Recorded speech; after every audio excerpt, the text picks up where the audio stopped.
Bienvenue dans Tram en commun, un tram en commun qui était en cours pour nous, en cours de montage, on va y revenir, mais qui doit changer au niveau de son introduction et de son début, car pendant qu'on était en montage, une information est arrivée, un communiqué du texte signalant un report de la mise en service commercial du tram. Ce ne sera pas le 15 avril, c'est annoncé désormais pour le 28 avril en raison de soucis techniques qui restent à résoudre pour permettre un lancement commercial tout à fait conforme aux attentes à la fois des prestataires, mais aussi bien sûr des usagers. On en a parlé dans nos médias, dans le JT, ce genre de choses. Vous pouvez retrouver tout ça sur notre site web, nos réseaux sociaux.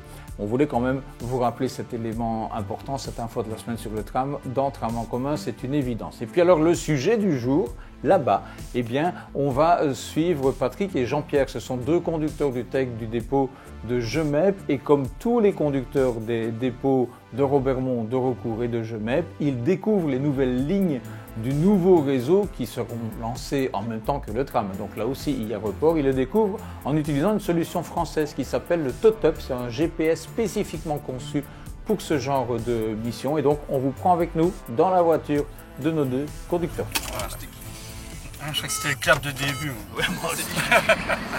Nous, à Gemep, on est sur environ 250-270 personnes qui vont apprendre des nouvelles lignes. C'est vrai que nous, le plus gros changement reste le terminus au standard. Maintenant, on a quand même des lignes comme la ligne 27 qui a été redessinée et qui est elle aussi fortement impactée. Donc c'est un allée qui va au CHU. Voilà, on a le plan de l'ensemble et puis démarrer. C'est un GPS amélioré qui nous permet de donner les meilleures consignes possibles lors de l'apprentissage de nouvelles lignes.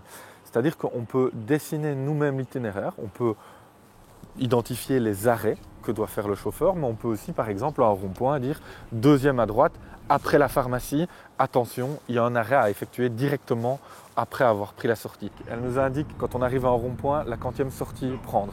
Elle va nous préciser s'il y a plusieurs embranchements, lequel au restaurant italien. À tel endroit, engagez-vous dans telle rue. Elle va nous préciser quand faire l'arrêt, s'il y a un danger, par exemple un passage à niveau, de ralentir, d'anticiper certaines choses.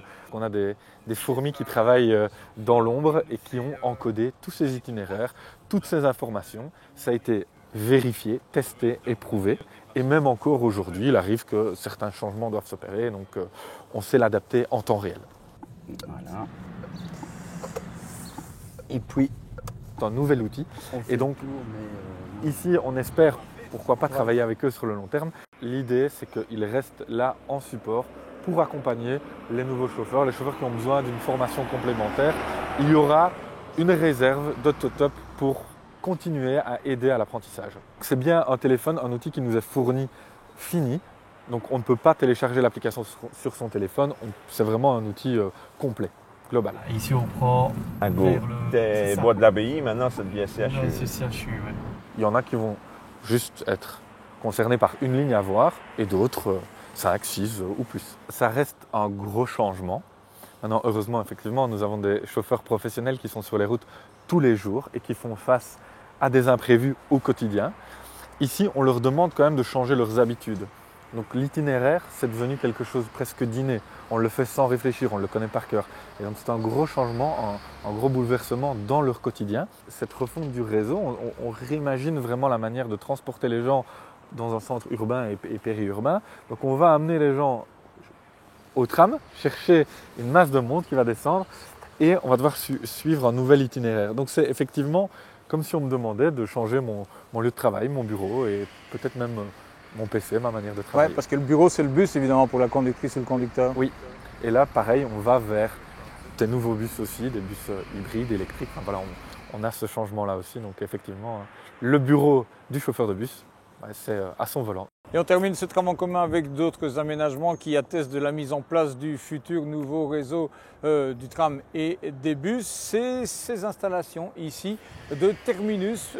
Il y aura la même chose de l'autre côté de ce boulevard d'Estenay. On est donc derrière l'Athénée Charles-Rogier, l'Athénée liégeois pour les plus anciens. C'est ici que les bus 20, 21, 22, 23 prendront leur pause. Ils continueront à décharger les voyageurs à Darchy pour les reprendre à Azinel. Ça ne change pas, mais donc le moment de terminus se fera ici d'un côté ou de l'autre. Pour le 21, on précise, on le rappelle, hein, que sa ligne est cumulée avec le 35. Donc le 21, après être parti de Darchy, il montera à Robermont. Et quand il redescendra de Robermont, il partira à Saint-Nicolas. Voilà, on avait envie de vous montrer aujourd'hui encore des éléments de mise en place de ce nouveau réseau. Vous en savez de plus en plus et on ne peut une fois encore que vous inviter à vous reporter sur le nouveau site web pour estimer à quoi correspondra votre voyage demain. Merci de votre fidélité et à la semaine prochaine.